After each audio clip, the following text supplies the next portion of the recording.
Hello students, एक बार फिर आपका स्वागत है आपके अपने यूट्यूब चैनल AK क्लासेस पर।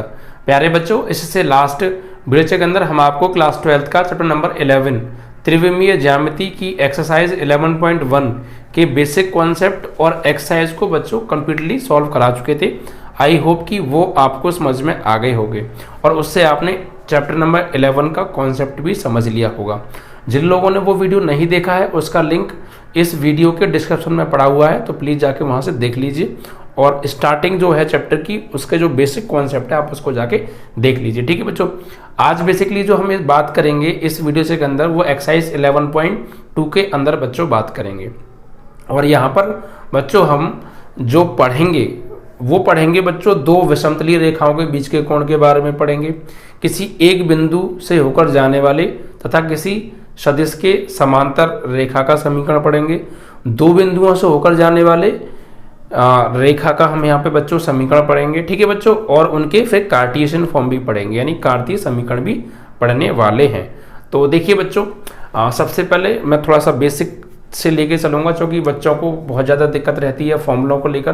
तो मैं यहाँ भी जो भी आपको फॉर्मूले बताऊं और जो भी कॉन्सेप्ट बताऊं तो उसको ध्यान से समझिएगा और लैंग्वेज सहित फॉर्मूलों को याद कीजिएगा। ठीक है, अगर आप इतना कर लेंगे तो फिर आपको कोई भी दिक्कत नहीं देगा बच्चों क्वेश्चन इस एक्सरसाइज के अंदर। ठीक है, तो पहला जो बच्चों फॉर्मूला बनेगा यहाँ पर बनेगा आपका सबसे पहले कि किसी बिंदु से होकर जाने वाले किसी सदिश के समांतर रेखा का समीकरण। ठीक है बच्चों, यानी किसी बिंदु A से जाने वाले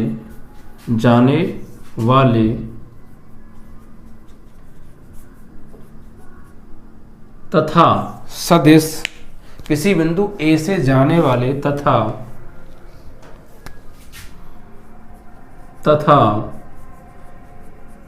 सदिश वेक्टर B के समांतर, किसी एक बिंदु से जाने वाले तथा सदिश वेक्टर B के समांतर रेखा का समीकरण। ठीक है बच्चों, इसके बारे में हम पढ़ने वाले, यानी कोई बिंदु है हमारे पास A, उससे होकर कोई लाइन जा रही है। ठीक है बच्चों, और वो किसी वेक्टर B के समांतर है, तो उसके समांतर होकर जाने वाली रेखा का समीकरण हम पढ़ेंगे बच्चों। जैसे मान लीजिए बच्चों हम 3D पढ़ रहे हैं, तो सपोज ये 3D है बच्चों, 3D प्लेन है हमारे पास, ये x एक्सिस है आपकी, ये y एक्सिस है और ये z एक्सिस है। ठीक है बच्चों, और एक लाइन है बच्चों, मान लीजिए ये लाइन है कोई L। ठीक है, और इस लाइन पर हमने कोई बिंदु ले लिया बच्चों ये, ठीक है A, ये मान लीजिए ये हमने कोई बिंदु ले लिया A मान लीजिए, चलो ठीक है A, और ये कोई इस पे सामान्य बिंदु P है बच्चों, और ये आप जानते हैं मूल बिंदु होता है O। तो इसके सापेक्ष इसका जो स्थिति सदिश है, मान लो बच्चों वो वेक्टर A है। ठीक है बच्चों, या फिर इसको आप कैपिटल A ले लीजिए। ठीक है, तो इसके सापेक्ष, इसका O के सापेक्ष जो इसका स्थिति सदिश है वो वेक्टर A ले लिया, और इस P का जो स्थिति सदिश है O के सापेक्ष मान लीजिए वो वेक्टर R है, और ये लाइन जिस सदिश के समांतर होके जा रही है, यानी जो वेक्टर B है, मान लीजिए ये है वो वेक्टर B। ठीक है, ये वो वेक्टर B है जिसके समांतर होके ये जा रही है, ये वेक्टर B है। इस वेक्टर B के समांतर ये बच्चों लाइन L है। ठीक है, एक बार फिर समझ लीजिए, ये वो लाइन है जिसकी हमें समीकरण निकालनी है। ठीक है, ये लाइन बिंदु A मान लीजिए इससे होके जा रही है, और इस लाइन पर हमने एक पॉइंट ले लिया कोई सामान्य P है, और इस बिंदु A का इस सेंटर O से स्थिति सदिश हमने मान लिया वेक्टर A है, और इस P बिंदु का हमने स्थिति सदिश मान लिया वेक्टर R है। ठीक है, और ये जो लाइन है L, ये पैरेलल है इस सदिश B के। ठीक है, तो इस सदिश B के समांतर और बिंदु A से होकर जाने वाली रेखा का समीकरण क्या है? देखिए बच्चों, वो होगा, यहाँ पे पहले हम लिख लेंगे, माना OA बराबर vector A and O P बराबर वेक्टर आर है, ठीक है। और AP के समांतर जो AP है वो पैरेलल है किसके बच्चों, AP यानी लाइन L पर ही तो है AP, तो AP जो पैरेलल है वो वेक्टर B के पैरेलल है, तो AP पैरेलल है वेक्टर B के, ठीक है। तो सदिश का समीकरण, सदिश का समीकरण क्या होगा बच्चों, देखिए उसके लिए समझिए बच्चों। देखिए बच्चों यहाँ पे हम त्रिभुजी नियम से जानते हैं कि जो ये जो AP है, ये जो AP है ये किसके बराबर होगा, ये जो AP है ये बराबर होगा, अगर ये इस तरीके से है तो वेक्टर AP अगर इसको हम बना दें तो ये जो वेक्टर AP है ये वेक्टर AP बराबर होगा vector OP minus vector OK। तो वेक्टर AP बराबर होगा vector OP minus vector OA के, ठीक है। ये जो वेक्टर AP है ये बराबर होगा vector OP minus vector OA के, ठीक है। अब देखिए वेक्टर AP बराबर वेक्टर OP को हमने क्या लिया है बच्चों, वेक्टर R, और माइनस वेक्टर OA को हमने क्या लिया है A, तो वेक्टर A, ठीक है। अब बच्चों ये जो AP है, ये जो AP है ये पैरेलल है वेक्टर B के, तो हम पिछले एक चैप्टर में पढ़ चुके हैं जब कोई एक सदिश दूसरे सदिश के समांतर होता है तो उसमें से एक सदिश बराबर होता है लैम्डा गुणनफल के, यानी कि हम यह कह सकते हैं कि vector AP is equal to lambda vector B होगा, जो कि वेक्टर AP और वेक्टर B दोनों समांतर हैं, और जब ये दोनों समांतर हैं तो वेक्टर AP बराबर होता है लैम्डा वेक्टर B के। हम ये पीछे पढ़ के आ चुके हैं, ठीक है। अब हम वेक्टर AP की जगह ये लगा दीजिए आप यहाँ पे, ठीक है। वेक्टर AP की जगह यहाँ पर ये पुट कर दीजिए, तो लैम्डा वेक्टर B बराबर vector R minus vector A। अब इस वेक्टर A को आप इधर ले आइए तो वेक्टर R बराबर हो जाएगा, वेक्टर जब इधर आएगा तो vector A plus lambda vector B, ठीक है। तो ये होता है किसी एक बिंदु A से होकर जाने वाले तथा सदिश B के समांतर रेखा का समीकरण क्या होता है, vector R is equal to vector A plus lambda vector B। Is that clear, ठीक है।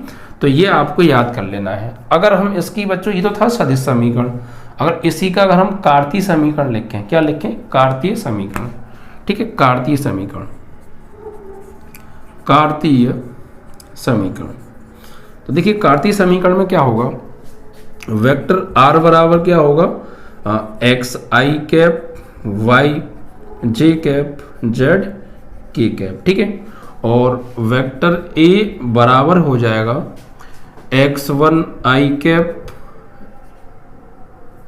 y1 जे कैप z1 के कैप, और वेक्टर B बराबर हो जाएगा l आई कैप m जे कैप n के कैप, ठीक है बच्चों। तो देखिए यहाँ पर अगर हम लगाएं वेक्टर R की जगह लगाएं यहाँ पे, यहीं पे इसको हम कार्तीय फॉर्म में चेंज करना चाहते हैं तो वेक्टर R की जगह ये लगा दीजिए आप, एक्स आई कैप वाई जे कैप जेड, एक्स आई कैप वाई जे कैप जेड के कैप आएगा बच्चों यहाँ पे ना, जेड के कैप, तो जेड के कैप बराबर वेक्टर A की जगह x1 i cap y1 j cap z1 के cap and plus lambda vector B की जगह l आई कैप m जे कैप और n के कैप, ठीक है। अब देखिए आप आई वालों को एक तरफ लाओ और x वालों को, तो जब इसको इधर लेके आएंगे तो ये क्या हो जाएगा बच्चों, इसको जब हम इधर लाएंगे तो x i minus x1 i cap y j cap minus y1 j cap z k cap minus z1 के कैप बराबर lambda l i cap m j cap n k cap, ठीक है। यहाँ से बच्चों आप इसमें से और इसमें से i कॉमन ले लो तो क्या बचेगा, x minus x1 i cap, ऐसे यहाँ पे y minus y1 j cap plus z minus z1 के कैप बराबर यहाँ पे क्या बचा, लैम्डा का अंदर गुणा करेंगे तो lambda l i cap lambda m j cap और लैम्डा एन के कैप। ठीक है, अब देखिए बच्चों ये दोनों सदिश आपस में क्या हैं, बराबर हैं। और दो सदिश बच्चों बराबर कब होते हैं, जब उनके कंपोनेंट इक्वल होते हैं, जब उनके घटक बराबर होते हैं। तो यहाँ पर दोनों सदिश इक्वल है, इट मीन दैट कि इनके जो घटक हैं आई जे के जो गुणांक हैं वो क्या हो जाएंगे आपस में बच्चों, इक्वल हो जाएंगे। ठीक है, वो आपस में क्या हो जाएंगे, इक्वल हो जाएंगे। तो यहाँ पर देखिएगा बच्चों ध्यान से, ठीक है, तो x माइनस x1 बराबर हो जाएगा लैम्डा एल के, x माइनस x1 बराबर लैम्डा एल। ऐसे ही y माइनस y1 बराबर lambda M, z minus z1 बराबर लैम्डा एन की। ठीक है, तो अब देखिए यहाँ से अगर हम l को डिवाइड में भेज दें, l को डिवाइड में भेज दें, तो यहाँ से लैम्डा बराबर हो जाएगा x minus x1 upon l, and यहाँ से भी लैम्डा बराबर हो जाएगा y minus y1 upon m, y minus y1 upon m, और यहाँ से गामा वो लैम्डा बराबर हो जाएगा z minus z1 upon n, z minus z1 upon n. तो ये तीनों आपस में क्या हो गए, बराबर हो गए, क्योंकि तीनों लैम्डा के बराबर हैं तो ये आपस में भी क्या हो जाएंगे, बराबर हो जाएंगे। It means x minus x1 upon l बराबर y minus y1 upon m बराबर z minus z1, z minus z1 upon n। ठीक है, तो ये निकल के आ गया बच्चों कार्तीय समीकरण। क्या आ गया, कार्तीय समीकरण, जहां ये जो l m n है बच्चों ये एक्चुअली द्विक अनुपात है। क्या है, द्विक अनुपात है। ओके बच्चों, तो ये होता है बच्चों कार्तीय समीकरण। कैसे बना वो सारी चीज मैंने आपको एकदम प्रूफ करके दिखा दिया। थोड़ी सी भी दिक्कत आई हो वीडियो को रिपीट कर लीजिएगा, आपको पूरी बात समझ में आ जाएगी। ओके बच्चों, तो ये किसी एक बिंदु से होकर जाने वाले तथा सदिश वेक्टर बी के समांतर रेखा का समीकरण है।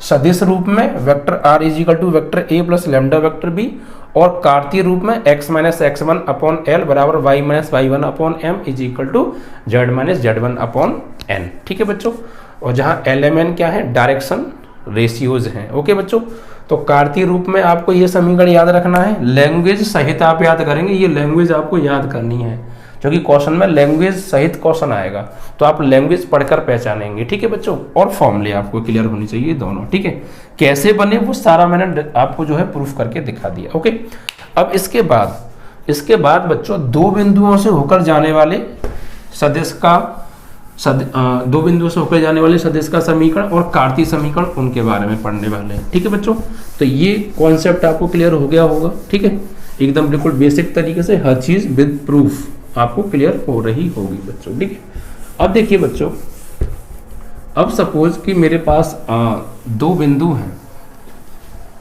और उन दो बिंदुओं से होकर जाने वाले जो है सदिश का समीकरण और कार्तीय समीकरण उसके बारे में बच्चों पढ़ेंगे। ठीक है बच्चों, तो देखिए आइए पढ़ते हैं। यहां लिख देता हूं बच्चों, दो बिंदुओं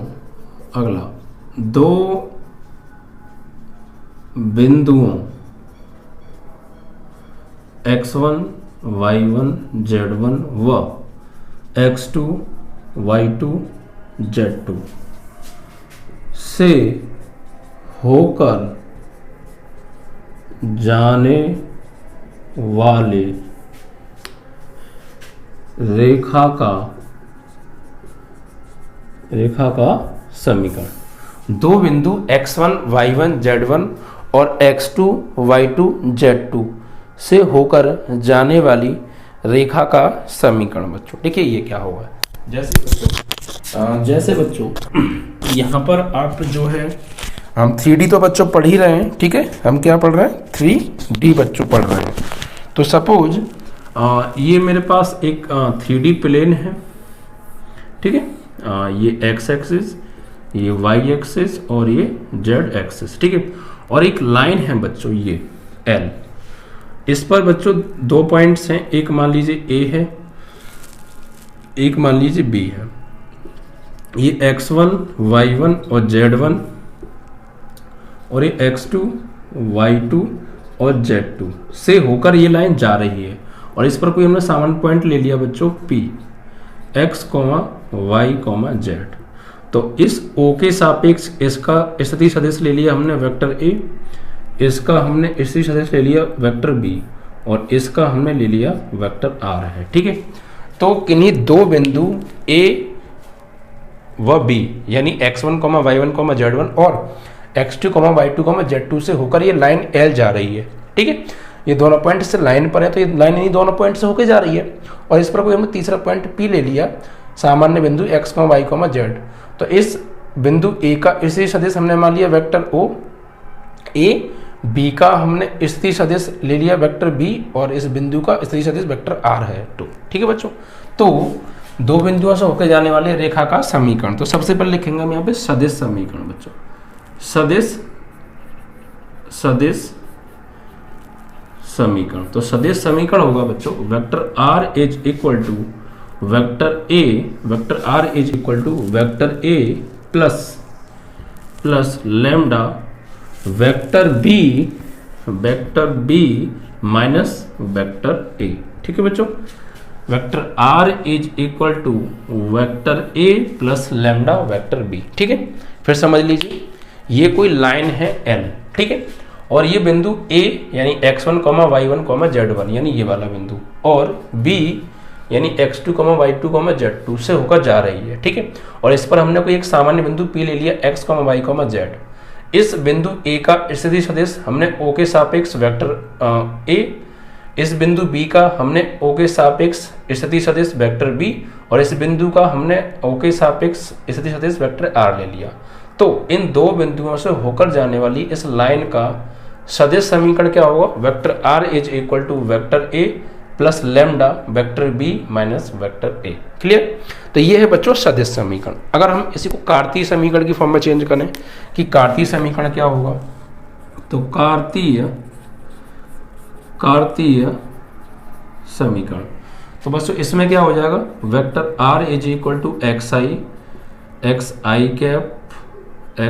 cap plus y j cap plus z k cap और वेक्टर A बराबर हो जाएगा x1 i cap y1 j cap z1 k cap और वेक्टर B बराबर x2 i cap y2 j cap and z2 k cap है। ठीक है, तो ये होगा बच्चों कार्तीय समीकरण होगा इसका x minus x1 upon x2 minus x1 बराबर y minus y1 upon y2 minus y1 z minus z1 upon z2 minus z1। ठीक है बच्चों, इस तरीके से। और इनको हम बच्चों द्विक अनुपात बोलते हैं या इनको हम LMN या ABCB लिख सकते हैं। ठीक है बच्चों, तो ये दो बिंदुओं से होके जाने वाले रेखा का सदिश समीकरण और ये कार्तीय समीकरण, जो कि आपको दोनों को आपको ये याद रखना है। वेक्टर की फॉर्म में पूछे तो वेक्टर इक्वेशन ये होगी और कार्टेशियन इक्वेशन यानी कार्तीय समीकरण ये होगा। ठीक है, तो ये दोनों आपको याद रखने हैं। ठीक है बच्चों, अब इसके बाद एक और आता है बच्चों, दो रेखाओं के बीच के कोण के बारे में बात करेंगे। ठीक है, दो रेखाओं के बीच के कोण के बारे में। जैसे बच्चों ये 3D आपका प्लेन है। ठीक है, ये आपकी x एक्सिस, ये आपकी y एक्सिस और ये आपकी z एक्सिस और दो लाइन हैं बच्चों जो कि मूल बिंदु O से होके जा रही हैं। ठीक है बच्चों, दो लाइन हैं बच्चों जो कि मूल बिंदु O से होके जा रही हैं। सपोज कि ये लाइन L1 है और ये लाइन L2 है, तो इनके बीच में जो कोण है बच्चों मान लीजिए वो थीटा है। क्या है, थीटा है। तो इन दो रेखाओं के बीच का कोण। ठीक है बच्चों, दूसरा पॉइंट, दो रेखाओं vector R is equal to A1 plus lambda vector B1 and व vector R is equal to A2 plus lambda B2। ठीक है, के बीच का कोण, तो ये होगा बच्चों cos theta is equal to मापांक A1 वेक्टर A बराबर क्या हो जाएगा बच्चों, यहाँ पर लिखेंगे A1 B1 A2 B2 A3 B3 upon under root में A1 square A2 square A3 square into under root में B1 square B2 square b3 square. ठीक है बच्चों, यानी दो रेखाएं हैं हमारे पास L1 L2 और उनके बीच का कोण थीटा है जो कि मूल बिंदु से होकर जा रही हैं। Suppose vector r is equal to a1 plus lambda vector b1, vector r is equal to a2 plus lambda vector b2। तो इनके बीच का कोण क्या होगा बच्चों? cos थीटा बराबर मापांक a1 b1 plus a2 b2 plus a3 b3 अपन Underwood में a1 square plus a2 square plus a3 square और अंडरवुड में b1 square plus b2 square plus b3 square होगा। ठीक है, तो आपको ये फॉर्मूला याद रखना है दो रेखाओं के बीच के कोण का। अब बच्चों अगर ये दोनों रेखाएं सपोज एक दूसरे पर लंबवत हुई, तो ये दोनों रेखाएं एक दूसरे पर लंबवत किस केस में होंगी बच्चों? ये दोनों रेखाएं एक दूसरे पर लंबवत जब होंगी जब इनके बीच का कोण 90 बने। ठीक है, इसमें कुछ केस बनेंगे, मैं यहाँ लिख रहा हूँ बच्चों। केस फर्स्ट क्या कि जब L1 परपेंडिकुलर हो L2 पे, इट मीन्स दैट कि थीटा इज इक्वल टू 90 हो। तो जब बच्चों ये दोनों लाइन एक दूसरे पर लंबवत होंगी तो उनके बीच का कोण क्या होगा? 90 होगा। तो यहाँ पर जब हम cos थीटा यानी थीटा की जगह पर 90 लगाएंगे और cos थीटा की वैल्यू क्या होती है बच्चों? 0। भाई दोनों रेखाएं एक दूसरे पर लंबवत होंगी तो उनके बीच का कोण क्या होगा? थीटा होगा, वो 90 होगा। और 90 जब हम यहाँ cos की जगह लगाएंगे तो cos 90 की वैल्यू क्या होती है बच्चों? 0 होती है। cos 90 की वैल्यू क्या होती है? 0। तो यहाँ पर तो आ जाएगा ये 0 आपका, यहाँ पर समझिए आप। ठीक है, चलो यहीं समझा देता हूँ। तो यहाँ पर देखिए cos 90 बराबर मापांक a1 b1 a2 b2 a3 b3 upon Underwood में a1 square a2 square a3 square Underwood में b1 square b2 square b3 square. ठीक है, तो cos 90 की वैल्यू क्या हो जाएगी बच्चों? तो cos 90 की जो वैल्यू हो जाएगी वो हो जाएगी 0। और ये जो नीचे डिवाइड में है ये सब कुछ 0 में चला जाएगा, ये सब कुछ 0 में चला जाएगा। तो यहाँ पर क्या बचेगा? a1 b1 a2 b2 a3 b3 बराबर इधर क्या बचेगा? 0, यानी ये। तो ये बच्चों वो कंडीशन आ गई जब दोनों लाइन एक दूसरे पर लंबवत हों। जब दो रेखाएं एक दूसरे पर लंबवत हों तो कंडीशन क्या आ गई? a1 b1 plus a2 b2 plus a3 b3। ये कब है? जब दो रेखाएं एक दूसरे पर लंबवत हों तब है बच्चों ये कंडीशन। ठीक है, और दूसरा केस क्या है वो मैं यहाँ लिख देता हूँ, केस सेकंड। ये बच्चों दोनों लाइन अगर संपाती हुई या एक दूसरे के पैरेलल हुई तो ये पैरेलल कब होंगी या संपाती कब होंगी? ये जब होंगी जब इन दोनों रेखाओं के बीच का कोण क्या होगा बच्चों? 0 होगा। जब L1 पैरेलल हो L2 के, it means theta is equal to क्या आ जाए? 0 डिग्री। तो यहाँ पर हम थीटा की जगह क्या लगाएंगे? 0 डिग्री लगाएंगे। तो जब cos 0 हो जाएगा और cos 0 की वैल्यू क्या होती है? 1। तो इसको सॉल्व करके इनके समांतर या संपाती होने की कंडीशन क्या निकल के आएगी? जब इसको हम सॉल्व करेंगे, इसको इधर करेंगे तो यहाँ से सॉल्व करके आएगा a1 अपॉन b1 बराबर a2 अपॉन b2 बराबर a3 अपॉन b3। ठीक है बच्चों, ये कंडीशन। ये कब है? जब दोनों रेखाएं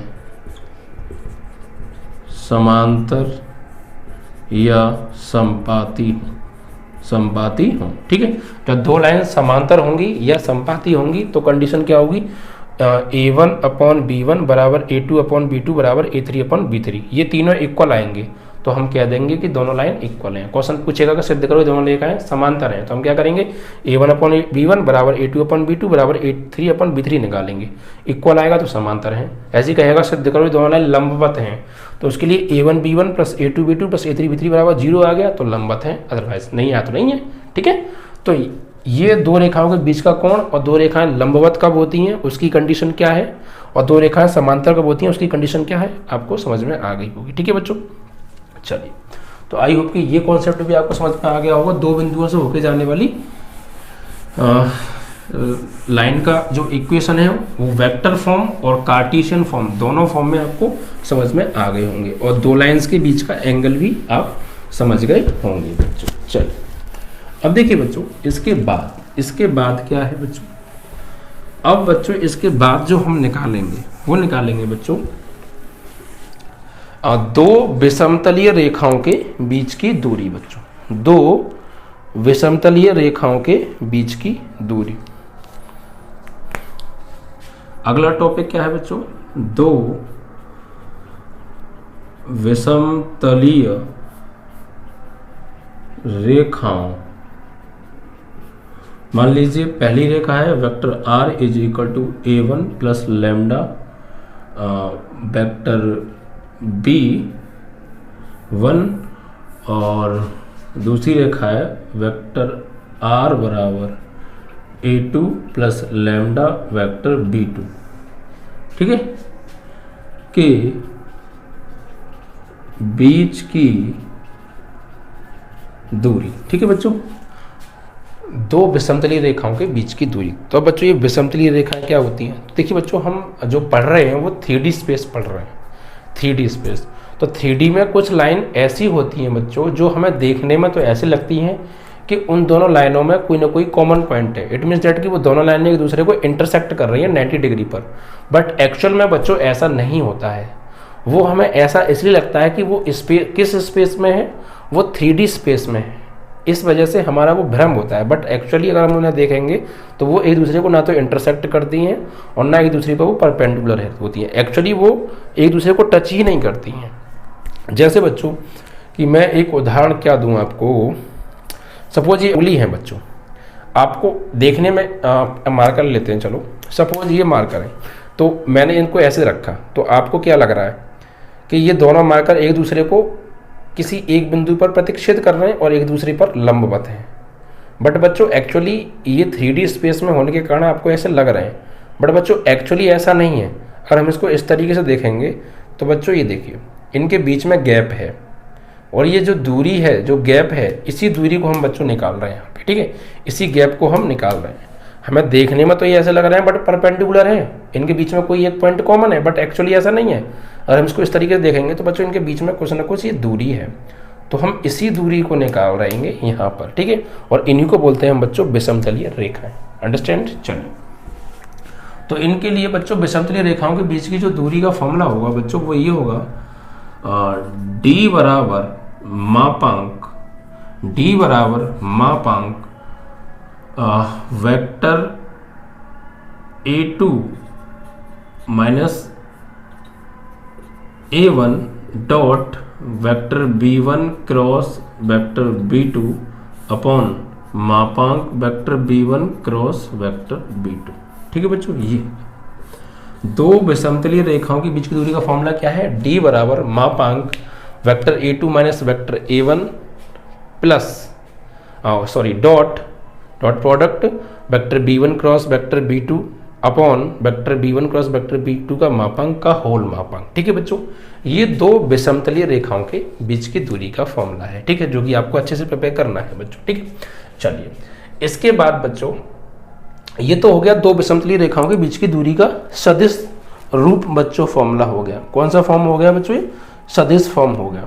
अब कार्तीय फॉर्म की अगर हम बात करें बच्चों तो कार्तीय फॉर्म क्या होगा, तो देखिए इसको समझ लेते हैं।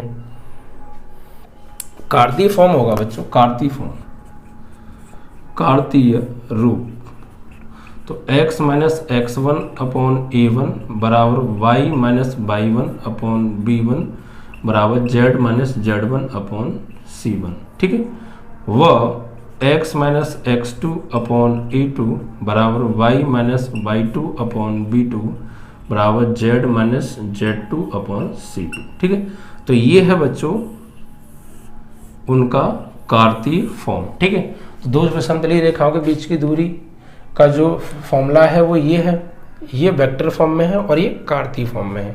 तो यहाँ से अगर हमें इस तरीके से, ये तो हमारी सदिश फॉर्म में दे रखी है हमें दो विषमतलीय रेखाएं, अगर ये दो विषमतलीय रेखाएं कार्तीय फॉर्म में हों तो यहाँ से जो ये a1 b1 c1 जो है a2 b2 c2 यहाँ से लिए जाएंगे बच्चों ये। ठीक है, तो आप जो है इनको लोगे। अब इसके बाद बच्चों एक फॉर्मूला और आपका बचता है दो समांतर रेखाओं के बीच की दूरी। अगर दो लाइन बच्चों पैरेलल है, दो, यहीं पे लिख देता हूं मैं साइड में, दो समांतर रेखाओं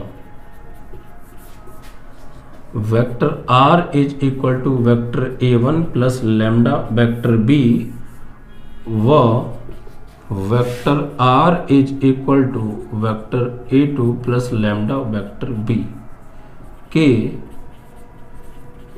बीच की दूरी। जब बच्चों दोनों रेखाएं समांतर होंगी तो ये जो है ये दोनों में कॉमन पॉइंट होगा, ये दोनों में कॉमन होगा बच्चों, यानी ये सेम होगा सदिश, ठीक है। तो इनके बीच की दूरी अगर ये सेम होगा तो सेम होने के कारण d बराबर बच्चों ये हो जाएगा मापांक vector b vector a2 minus vector a1 upon मापांक वेक्टर b का होल मापांक, ठीक है बच्चों। ये दो समांतर रेखाओं के बीच की दूरी का बच्चों फॉर्मूला है। आई होप कि ये जो मैंने आपको फॉर्मूले लिखा रहे हैं इनको आपने बहुत अच्छे से समझ लिया होगा बच्चों, ठीक है। इतने फॉर्मूले अगर आप अच्छे से समझ जाएंगे तो फिर आप इस एक्सरसाइज के सभी क्वेश्चंस बहुत आसानी से कर सकते हैं विदाउट एनी प्रॉब्लम, ठीक है। तो इन क्वेश्चंस को जो भी मैंने आपको फॉर्मूले बताए हैं इन फॉर्मूलों को एक बार फिर से समझिएगा, ठीक है। बिल्कुल बेसिक कॉन्सेप्ट सहित मैंने पढ़ाए, हर चीज़ को एक ग्राफिकली ड्रॉ करके आपको समझाने की कोशिश की है जिससे कि आपको हर चीज़ एक पॉइंट टू पॉइंट क्लियर हो जाए, ठीक है, हर पॉइंट। और समझने की एक्चुअली कोशिश कीजिएगा, फॉर्मूला को लैंग्वेज सहित याद कीजिएगा जिससे कि आपको कोई दिक्कत ना आए, ठीक है बच्चों। अगर आप इन फॉर्मूलों को अच्छे से प्रिपेयर कर लेंगे तो फिर हम एक्सरसाइज को आराम से समाप्त कर सकते हैं। और एक्सरसाइज में बच्चों बहुत ज़्यादा इंपॉर्टेंट क्वेश्चन हैं और बोर्ड एग्जाम में मैनी टाइम्स रिपीट हुए हैं। तो जरूर इस वीडियो को देखिएगा और ज़्यादा से ज़्यादा शेयर कीजिएगा और लाइक कीजिएगा, ठीक है बच्चों। जय हिंद, जय भारत।